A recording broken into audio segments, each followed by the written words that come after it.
Hello and welcome. In this video I will be building for my son a gaming table.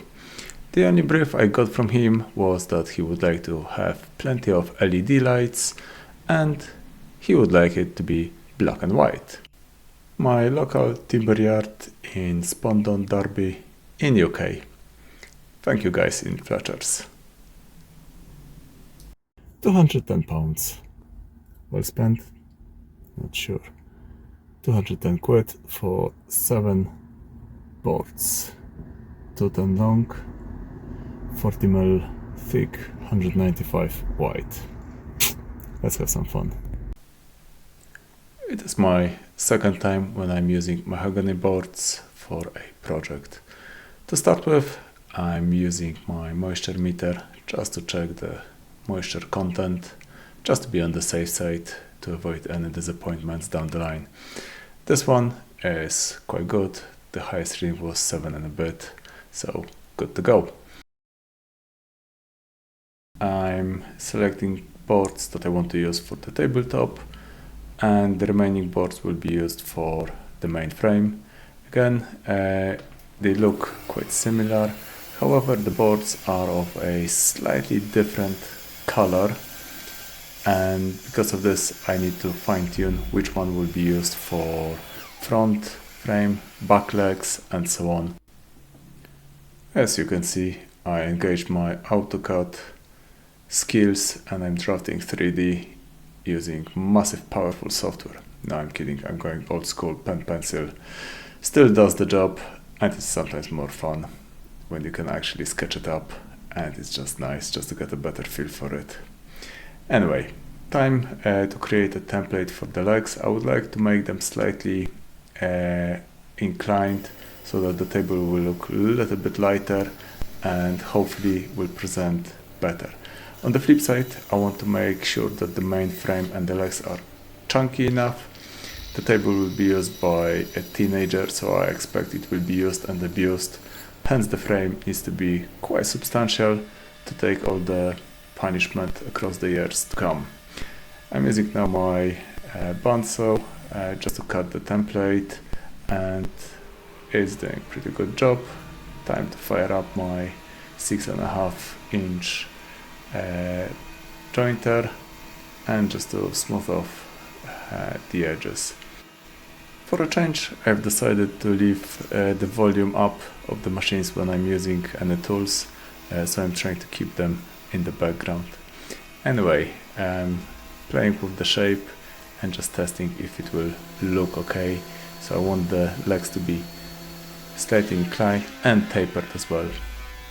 And it's time to use my Metabo thicknesser, which is doing a marvelous job. I really like the tool. It's, let's say, mid-range or bottom range, but it's pretty decent. I like the machine. Before the glue up, I want to ensure that my jointer is nice and square.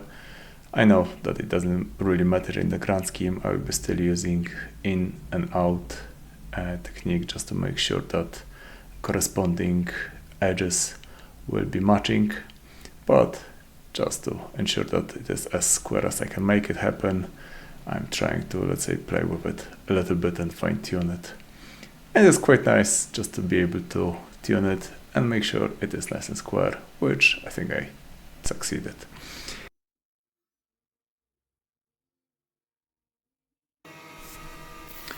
It is my first tabletop glow up, so I want to ensure that I give myself as much chance as I can to make it happen without any huge headaches down the line. So it's really satisfying to play with the jointer. It does really good job and I enjoy using this one. But I find it in my tiny workshop that by having quite a small space is sometimes painful, and on the flip side it can be quite handy when all the main machines and tools are within a reach, so you can just spin around and it could be a jointer, it could be a table saw, or it could be a bandsaw within less than a step walk in between them. So yes, it is frustrating on some occasions that I don't have enough space to spin around and I struggle with space, but then there are moments that I enjoy that it's quite, let's call it cozy. Anyway, I'm playing with the board setup just to ensure that the colors and the grain pattern will be as good as I can make it in terms of the sequence of the boards. Two front boards are a little bit lighter and two boards on the right hand side are slightly more orangey. And at this stage I can't see a huge difference between them, but later on it will be quite transparent how different they are. One of them is absorbing black dye and oil way better than the other. Now I'm trying to glue up two boards together to create more chunky legs. So I'm using my high-tech glue spreader, which is my 2 fingers, and they do the job. And chuck them into the clamps.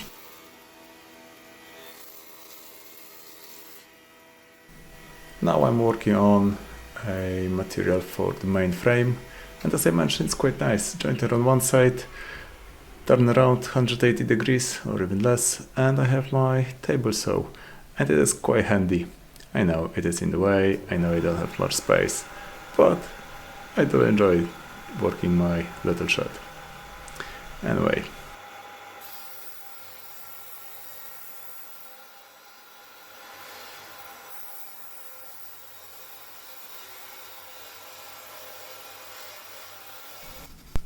Not sure why, but I was a little bit nervous before the glue up. I tried a dry run just to ensure that I can clamp all the pieces.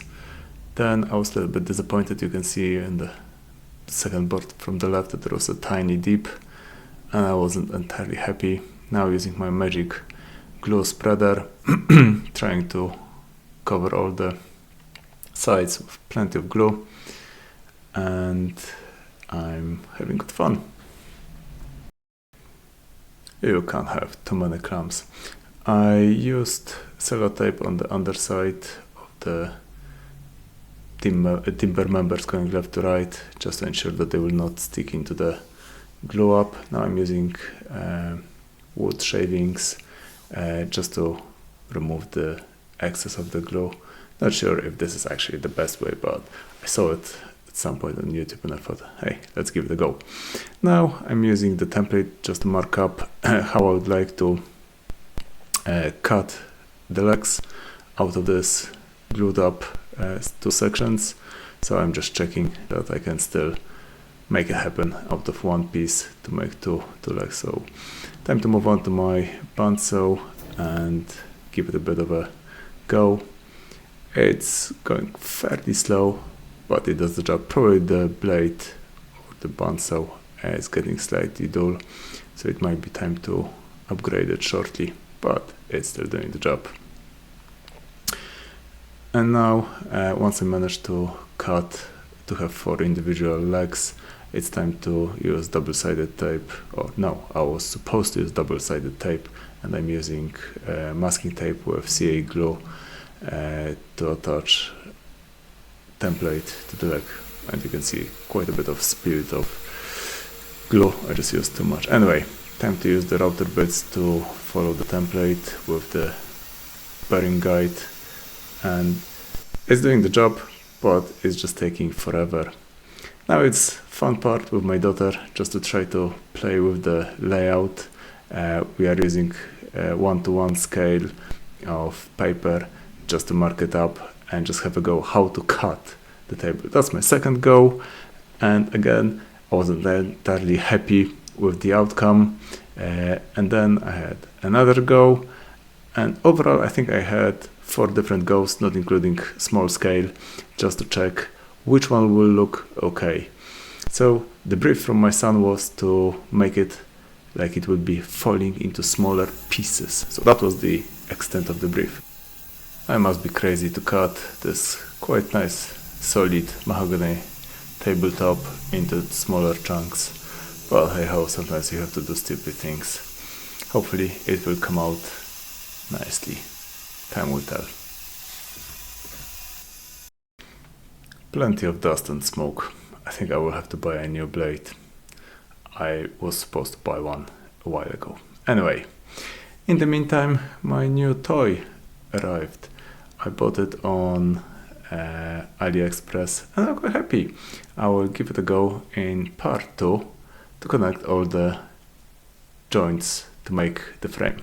Now I just had to cut the remaining tiny bits out of the table, and it's now painfully slow process of sanding each edge just to ensure that it is just nice and smooth. So it took me a little bit of time and it was a slow process overall, but quite satisfying to see the progress once you are shifting all the little pieces one by one. And I had to draw plenty of squiggle lines on top of the tabletop just to ensure that I can keep all the pieces in the correct spot, because otherwise it would be mission impossible to put them back together in the correct orientation. Anyway, that was time consuming but satisfying. Time to build a mold to cast resin. I'm using this no nonsense coke and it seems to be doing the job. I'm reusing some of the bits. As you can see, they are well used from my previous project, the side bits, and they do the job. They hold the resin in, and I'm quite chuffed because on this occasion I had not a single leak from the main form. Unfortunately, I had a little one from a tiny. And this is a wax application to demold it. It's a bit of a catch-22 because on one hand I want to ensure that the pieces will not stick forever to the mold. However, I don't want them to float, and with so many loose pieces I'm unable to hold each one individually in place. So I'm using a dab of coke underneath just to ensure that it will not float. So I'm using a thin layer of resin to start with, just a couple of millimeters, and I gave it enough time to ensure that it will set off. And I'm using those plastic spacers that are used for wall and floor tiling, and I found them quite handy, and I could keep repetitive spacing between each timber piece. So at the top I used 3mm, and then at the bottom I used 4mm spacing so that it would appear that the desk falls apart more. And following the brief from my son, I'm using black and white mix, and I'm using glasscast resin. I'm really happy with the black tint. It's doing the job, and it's pitch black, just nice black color. White, it is the same curl tint, and I'm less impressed with it. Maybe I didn't use enough of it, but it just didn't feel substantially white as I would expect it to be. So that is the final outcome after quite a few events of topping up black and white resin to keep it going. And then at that point I realized, oh, it would be nice to add a monitor stand so that it will create a little bit more space on the desk, and the keyboard and the mouse could slide underneath just in case he would like to use the space for something else than his computer. So to make it look lighter, I thought I would just create this massive chamfer on the front edge so that it won't be 40mm chunky piece, but it will be a little bit more skinny and it will just look slightly better. And now I'm cutting this funny angle again. I'm trying to maintain similar profile as the main legs, that they won't be 90 degrees to the tabletop, and I would like this monitor upstand to have legs slightly going to the outside. Now belt sander to smooth it off, and it's doing a really nice good job, followed by my oscillating sander. And I'm now approaching a glue up for this, and I made a mistake and I used just the clamp in one direction. Somehow I thought that this double-sided tape will be man enough to hold the legs in place, and unfortunately they slightly slipped, so I wasn't overly happy about it. But after sanding off the excess of the resin in the next stage, the joint and the connection look pretty decent, so in the grand scheme it was not a problem. After over a week, it's time to take the mold apart, and it came out quite easily. I had no issues, and you can see those tiny blobs, white blobs on the left top corner, where I try to stick each individual piece to the formwork so that it will not float. So I had no issues with this element, and I managed to take it off quite comfortably. Welcome to sunny Ilkeston in Nottinghamshire. Anyway, time to visit Ian and use his magic tools. Thank you, Ian, again. Massive help. Without you, it would be a really long process of sanding the worktop. With your tools and machines and knowledge, it's a breeze. And thank you very much for helping me out with trimming the edges. One day I would love to have a table saw like this. Currently it would just eat away the whole space of my tiny shed. But it's always a pleasure for me just to watch it, how cool it is. One day I will have something similar, hopefully. And thank you for your knowledge and skill set with helping me out to achieve this nice chamfer on the edge. Without your support, I would probably struggle to achieve it with my router, because I couldn't get big enough one to make it happen. So now we are testing on the dummy piece how it will look, and in 2 passes Ian skillfully went through the table and trimmed all 4 edges to create this nice chamfer.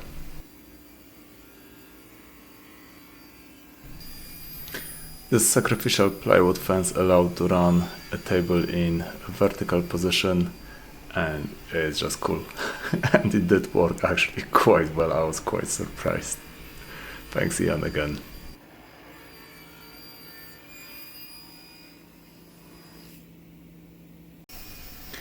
That is the effect that I was aiming, so that all the 4 edges will be nicely chamfered and the table will just look lighter, but it will be still chunky and robust, so that it can take some abuse from a teenager down the line. Yes, I'm really chuffed with the outcome, how the edges look like, so I'm happy.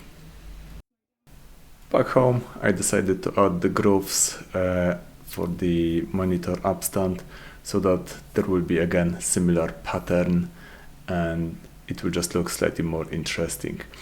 I wasn't still entirely sure if or how it will look like, but in the process of making this one, I had my first kickback, and it was a bit scary because I'm doing this in hyper motion. You cannot really see it, but top left corner give you this whoops quick kick off of the table saw, and the piece just flew behind me. So I have this, you can see now on the top left side, this gouged side. I decided to leave it as it is, as a feature and a reminder to me to pay more attention and be more careful with the table saw. So a bit of whoops moment, but in the grand scheme nothing serious happened, and I managed to patch it up. Bit of sanding just to smooth off the edges, and now I'm using aluminium tape, and I thought it would be cool to use aluminium tape to create a formwork for resin. And now again I'm following the brief, mixing white and black, and middle row is in continuous one, so I thought it will look cool. 3 whites, 3 blacks, and then 1 joining together. The next day I got slightly annoyed and disappointed with the resin leaking out of it. So you can see just single white remained in place, and the rest ended up on my dining table, so I wasn't happy about it. Plenty of mess, and I had to mix more and more and more of black and white. And as you can see with the white one, the pigment is not as nice as the black one. Black is just jet black, white is a little bit off white. So 3 blacks succeeded, 1 failed, so I had to top the black one up again, and more mess in the kitchen. So I'm using 2 layers of plastic sheets underneath it just to capture it, but as you can see now on the top right corner, I managed to damage the dining table. Luckily, a little bit of scraping, use of the scraping cards and sanding eliminated this mistake, but it was just bloody annoying. So now I think it is go number 4 to top it up. And now going back to the legs, I bought this lovely dipper router bit, half an inch, and it just transformed how quickly I can actually shave off so much material of the legs. Unfortunately, my extraction adapter broke off, and I'm using router without, so it's just producing so much dust, so many shavings. So you can see the extraction unit sitting on the box broken. I think I broke it already 5 times, tried to glue it. And that was my tiny cock-up in the process of making the legs. So now it's time to fix it. So I will use my set to create dowels and or plugs. So luckily it was the same size, so I'm using this cutter to create a few plugs, and I had plenty of scrap wood to pick something that will match the grain and the orientation, and it's just a fairly easy process. And I have to say that I enjoy using my pillar drill. It's an easy process to drill out plugs. It's just breeze. If you watched for the past 22 minutes my video, I would really appreciate it if you could subscribe. I'm currently on 82 subscribers and it's painfully slow process. I would like to kick off my channel and gain more viewers. So if you could subscribe, like, that would be smashing. Thank you anyway. And I managed even to match the grain orientation. So once it is trimmed and sanded, it looks actually quite good. And now, after so much pain, it is time to strip the aluminium tape, which is quite tricky to peel off. And then it took me quite a bit of time to remove the excess of resin. So I used all sorts of technique, from cutting this off, and then I moved to my trusted belt sander to do the bulk of the work. So it was a frustratingly slow process to do so, but I'm really pleased overall how this monitor upstand looks like once, let's say, it's finished. So you should be able to see in a second a nicely finished version. Anyway, thank you very much for watching, and hopefully in a few weeks time you will watch part 2, when I do another stupid move and decide to stain both the tabletop and the monitor stand black. And hopefully you will watch this one and enjoy it as well. So thank you very much for watching, and see you next time. By the way, thank you Ian for lending me those 2 samples. So one, it is water-based, the other one is alcohol-based, and I opted one for water-based because it didn't stunk. It's just a slightly nicer version to work with. Thank you, Ian.